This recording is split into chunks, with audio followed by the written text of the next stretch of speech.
여호사밧이 예루살렘에 살더니 다시 나가서 부엘세바에서부터 에브라임 산지까지 민간에 두루다니며 그들을 그들의 조상들의 하나님 여호와께로 돌아오게 하고, 또 유다 온 나라의 견고한 성읍에 재판관을 세우되 성읍마다 있게 하고, 재판관들에게 이르되 너희가 재판한 것이 사람을 위하여 할 것인지 여호와를 위하여 할 것인지를 잘 살피라. 너희가 재판할 때 여호와께서 너희와 함께 하심이니라. 그런즉 너희는 여호와를 두려워하는 마음으로 삼가 행하라. 우리의 하나님 여호와께서는 불의함도 없으시고 치우침도 없으시고 뇌물을 받는 일도 없으시니라 하니라. 여호사밧이 또 예루살렘에서 레위 사람들과 제사장들과 이스라엘 족장들 중에서 사람을 세워 여호와께 속한 일과 예루살렘 주민의 모든 송사를 재판하게 하고 그들에게 명령하여 이르되 너희는 진실과 성심을 다하여 여호와를 경외하라. 어떤 성읍에 사는 너희 형제가 혹 피를 흘림이나 혹 율법이나 계명이나 율례나 규례로 말미암아 너희에게 와서 송사하거든 어떤 송사든지 그들에게 경고하여 여호와께 죄를 범하지 않게 하여 너희와 너희 형제에게 진노하심이 임하지 말게 하라. 너희가 이렇게 하면 죄가 없으리라. 여호와께 속한 모든 일에는 대제사장 아마랴가 너희를 다스리고 왕에게 속한 모든 일은 유다 지파의 어른 이스마엘의 아들 스바디아가 다스리고 레위 사람들은 너희 앞에 관리가 되리라. 너희는 힘써 행하라. 여호와께서 선한 자와 함께 하실지로다 하니라. 여호사밧 왕은 비록 아합 왕과 혼인 관계를 맺는 잘못을 행하긴 하지만 대체로 하나님 편에 서고자 했던 의로운 왕이었습니다. 여호사밧이라는 이름의 뜻이 여호와는 재판관이시다 라는 뜻인데요. 그래서 그런지 오늘 본문에는 여호사밧이 성마다 재판관을 세우고 재판관들로 하여금 치우치지 않는 공정한 재판을 하도록 명령합니다. 공정한 재판으로 억울한 일이 생기지 않도록 하는 것, 즉 사법적 정의가 구현되는 것, 이것이 하나님께서 이스라엘을 택하신 목적이라고 할 수 있습니다. 하나님은 단순히 이스라엘이 다른 민족들을 전도해서 하나님을 믿는 사람들의 숫자가 많아지도록 하려고 이스라엘을 택하신 것이 아닙니다. 그저 심판받지 않고 천국 가는 사람들 숫자가 많아지는 것이 하나님의 목적의 전부가 아니라는 거예요. 율법에는 수없이 고아와 과부, 나그네들을 돌보라고 이야기합니다. 이들은 경제 기반이 취약한 사람들인데요.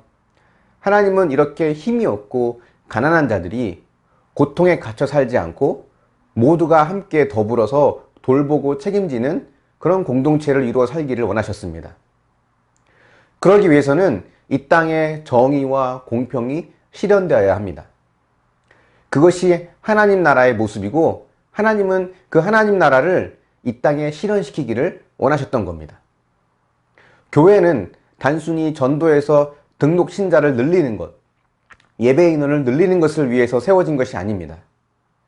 이 땅에 하나님의 나라를 소개하고 또 교회가 직접 하나님 나라의 샘플이 되기 위해서 세워진 것이죠.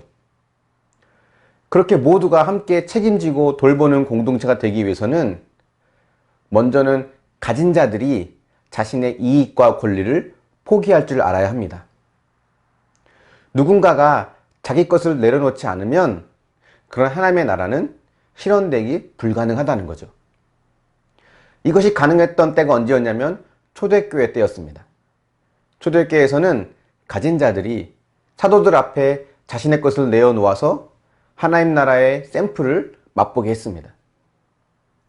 하나님은 저와 여러분을 이 땅의 교회로 부르셨습니다.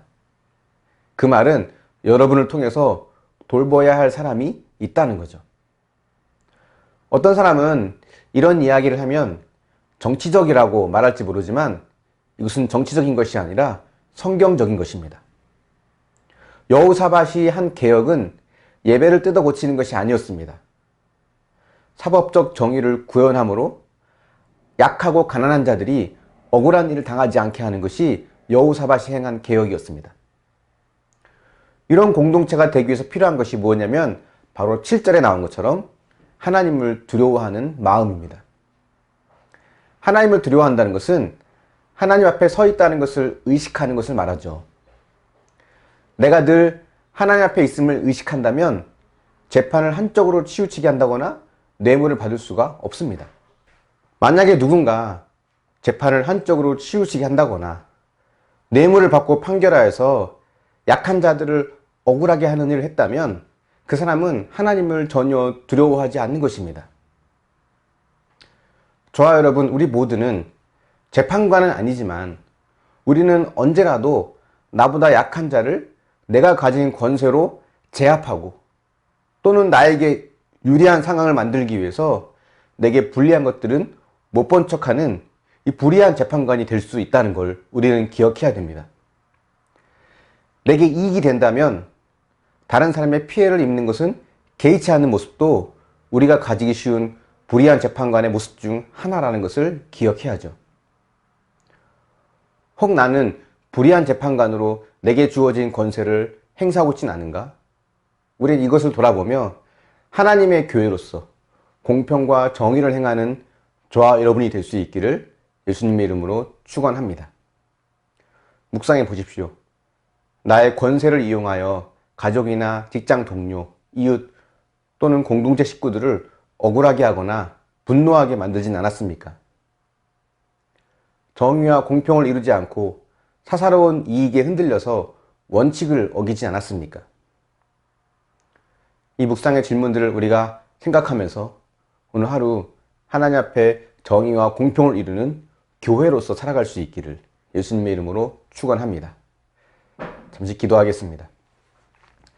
사랑의 하나님, 하나님께서 이 땅을 하나님의 나라로 만들어 가길 원하시는데 하나님, 그러한 하나님의 나라가 되기 위해서 우리가 이 땅에서 진정한 교회로서의 사명을 감당할 수 있기를 원합니다. 하나님 앞에 서 있다고 하는 두려운 마음으로 매 순간순간 살아가게 하여 주시고 나의 권세와 이익을 남용하여 나보다 약한 자들을 힘들게 하거나 분노하게 하거나 억울하게 하는 일을 행하지 않도록 주님 도우시고 인도하여 주시기를 원합니다. 나의 이익 때문에 다른 사람의 손해를 개의치 않는 불의한 재판관의 모습이 되지 않도록 도우시고 인도하여 주시옵소서. 두렵고 떨리는 마음으로 하나님 앞에 서는 그런 마음이 있게 하여 주셔서 내 마음대로 내 육체의 욕구대로 살고 싶어하는 그 모든 마음들을 절제하고 하나님 앞에 가장 바르고 올바른 길로만 걸어갈 수 있는 모두가 되어지길 원합니다. 하지만 우리 힘으로는 할 수 없사오니 성령께서 힘을 더하시고 은혜를 더하여 주셔서 세상의 문화와 같이 자기만을 위한 삶이 아니라 이 땅에서 하나님의 나라를 샘플로 보여줄 수 있는 정의와 공평과 사랑을 실천할 수 있도록 도우시고 인도하여 주십소서.